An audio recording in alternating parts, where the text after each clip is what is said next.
Maaari mong mangungutang. Isang araw may nagngangalang Nena at ang anak nitong si Pepa. Inutusan ni Nena si Pepa na umutang ng 200 kay Ana. Matapos nalaman ni Ana na ang utang ay palaki ng palaki at ito'y sinabihan ni Ana na magbayad na ng utang dahil 3 buwan na silang hindi nakakabayad at inabot na nga ni Ana.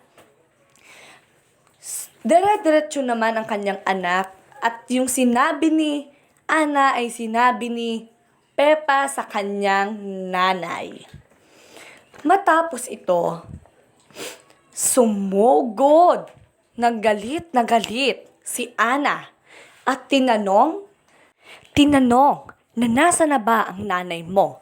Ang sagot naman ni Pepa, nasa kusina po, tita. Nagsasaing po doon at naghuhugas ng plato.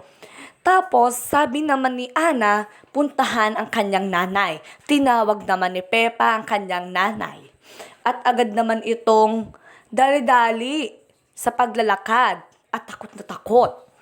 Matapos yon, sinabi naman ni Nena na magbayad na ng utang. Sumilip na nga si Ana at sinigawan si Nena na hindi pa nagbabayad ng utang. Matapos ito, sabi ni